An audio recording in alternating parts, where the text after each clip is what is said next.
Assalamualaikum warahmatullahi wabarakatuh. Selamat siang semuanya. Halo sobat-sobat Polsri. Oke, kali ini kita memasuki Hari Diksarlin hari kedua dari Politeknik Negeri Sriwijaya. Dan hari ini juga sangat amat seru ya, karena kita akan melakukan bincang-bincang santai nih bersama salah satu narasumber kita hari ini yang merupakan Wakil Ketua Pelaksana dari Diksarlin atau Pendidikan Dasar Kedisiplinan tahun 2024. Langsung saja kita sapa ya. Selamat siang Pak. Siang, Siang. Gimana nih Pak kabarnya? alhamdulillah sehat. Alhamdulillah ya Pak. Kita sudah masuk ke hari kedua ya Pak pelaksanaan dari Diksarlin. Nah, gimana Pak perasaannya melihat calon-calon mahasiswa baru dari Politeknik Negeri Sriwijaya ini Pak? Kalau Pak menilai mereka semua ini bersemangat untuk melakukan kegiatan pada hari kedua ini. Mungkin insya Allah untuk kedepannya sampai akhir dari gelombang satu mereka tetap semangat, tetap sehat dan bisa mengikuti sampai akhir dari semua kegiatan ini yang diakhiri dengan pelaksanaan Sisdikti di kampus Polsri. Oke, sebelum kita jauh nih bertanya-tanya nih mengenai Diksarlin. Menurut Bapak sendiri itu apa sih pentingnya Diksarlin nih bagi seluruh calon mahasiswa baru Politeknik Negeri Sriwijaya? Baik, pendidikan dasar kedisiplinan ini adalah salah satu hal wajib yang harus diikuti oleh setiap mahasiswa baru di Polsri. Dan kegiatan ini tiap tahun akan diadakan terus sampai mereka menyelesaikan kegiatan ini. Ya, Diksarlin pada awalnya memang namanya itu dulunya pendidikan dasar militer. Tapi seiring dengan berubahnya kondisi dan waktu, format kegiatan dirubah menjadi pendidikan dasar kedisiplinan. Yang utamanya dan tentunya adalah untuk memberikan informasi dan pengetahuan tentang kedisiplinan pada mahasiswa baru, terutama bagaimana mereka nanti bersikap ke depan di kampus, terhadap dosen, terhadap tenaga kependidikan, dan hal-hal yang lain terkait dengan kegiatan selama mereka melakukan belajar mengajar di Polsri. Oke, berarti Diksarlin ini dilaksanakan setiap tahun ya Pak oleh Politeknik Negeri Sriwijaya. Nah, Ya, menurut Bapak sendiri itu Diksarlin ini gimana sih dampak yang signifikan terhadap mahasiswa setelah mengikuti Diksarlin ini Pak?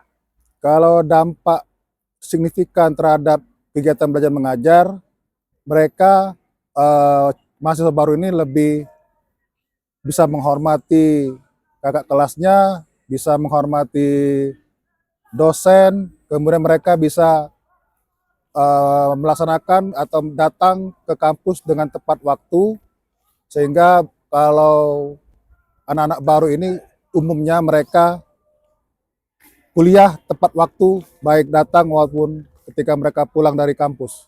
Oke, nah seperti yang sudah diketahui nih Pak, Diksarlin kan acara yang sangat amat besar nih.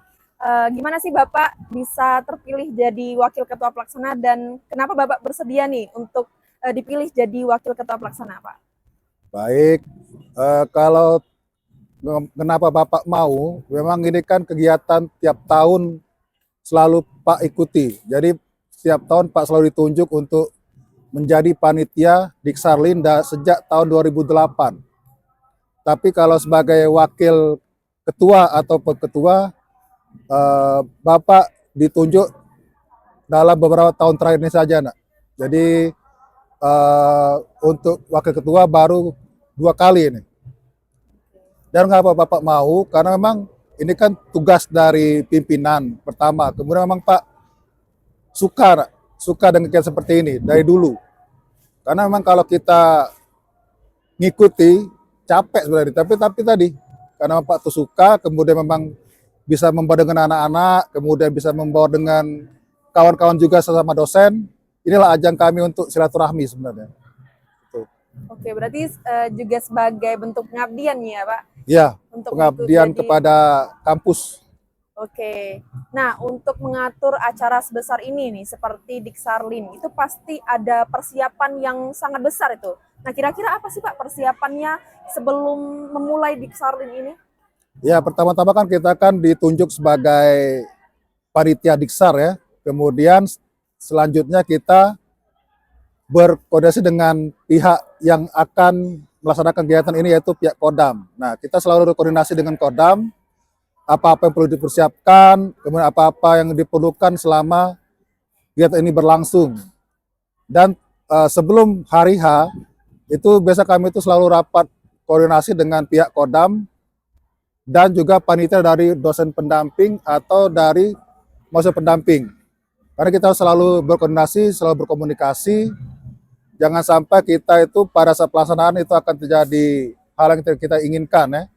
Terutama biasa kalau ini kan kegiatan lapangan. Jadi kalau kegiatan lapangan itu biasa ada kendala di bagian rumah kesehatan. Karena gini, maba kita ini kan bukan melalui proses seperti tes untuk militer atau kepolisian. Mereka kondisi badan mereka beda. Jadi itu salah satu tantangannya, nak. Oke. Nah, saya lihat-lihat ini kan banyak sekali nih, ada panitia dari dosen dan juga ada panitia dari mahasiswa. Nah, itu gimana sih Pak mengatur kepanitiaannya juga menghandle itu gimana Pak? Kalau menghandle kita tadi, kita selalu koordinasi, selalu tiap sore kan biasa kita selalu mengadakan evaluasi apa-apa kendala di lapangan kan. Karena itu beda pasti, dinamikanya beda, kendalanya juga beda. Tiap tahun pasti beda kendalanya. Itu aja. Oke. Kalau kira-kira nih Pak, jumlah dari panitia ini sekitar berapa Pak? Kalau sekarang kalau tidak salah itu lebih kurang itu sekitar 120 orang dibagi 2 gelombang gitu. Ya. Berarti dibagi menjadi 2 gelombang ya Pak? Ada gelombang 1 dan juga gelombang 2. Iya. Oke. Nah Pak, untuk kepanitiaan dosennya itu dibagi juga nggak Pak? Iya, kalau untuk sekarang tahun ini panitia dosen sebagai pendamping itu dibagi 2. Jadi ada sekitar 60 yang 60 atau 63 yang gelombang 1, yang saja gelombang 2. Jadi itu untuk dosen beda tiap gelombang.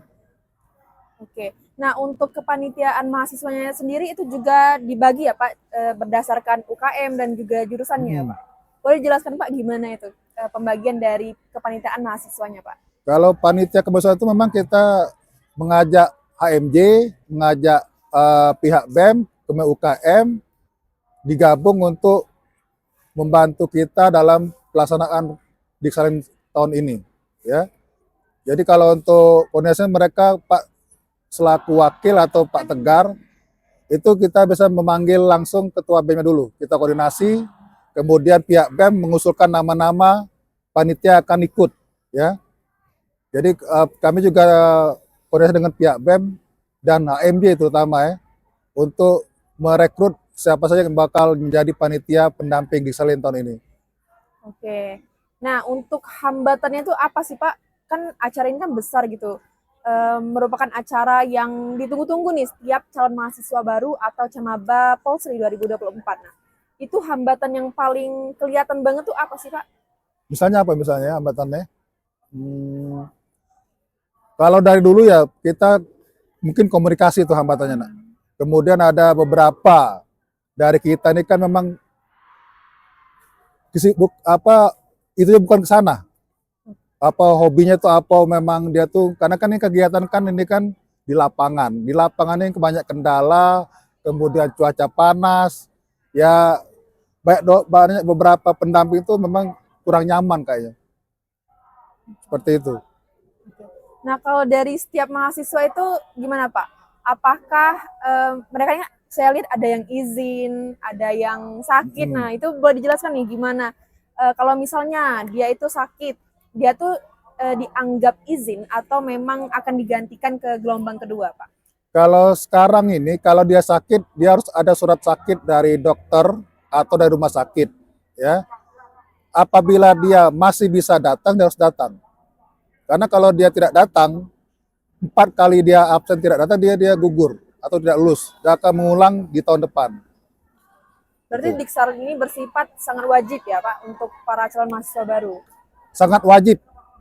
Karena misal dia tidak lulus tahun ini, dia harus mengulang tahun depan. Apabila tahun depan juga tidak lulus, yang bersangkutan akan di-drop otomatis dari pihak kampus. Oke. Nah, kira-kira Pak, apa sih pesan, kesan, dan harapan Bapak nih untuk seluruh calon mahasiswa baru dan juga para mahasiswa Politeknik Negeri Sriwijaya yang telah mengikuti Diksarlin pada tahun ini, Pak. Harapan untuk Camaba agar mereka mengikuti kegiatan Diksar ini akan berkesan dengan mereka itu sampai mereka masuk kuliah. Jadi mereka menerapkan disiplin waktu, kemudian tata krama dengan dosen, dengan kawan, kemudian jadi kalau selanjutnya mereka itu tidak hanya sampai di sini. Jadi mereka sampai mereka tamat dari kuliah di Polsri ini. Nah, kalau boleh Bapak berpesan untuk seluruh calon mahasiswa baru ini, apa Pak pesan yang ingin Bapak sampaikan?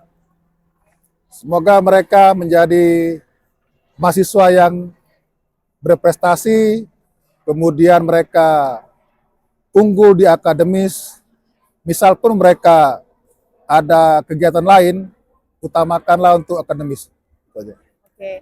Nah, saya doakan juga Pak, semoga seluruh calon mahasiswa baru ini bisa menerapkan nih apa yang telah diajarkan oleh para pelatih dan juga kakak pendampingnya.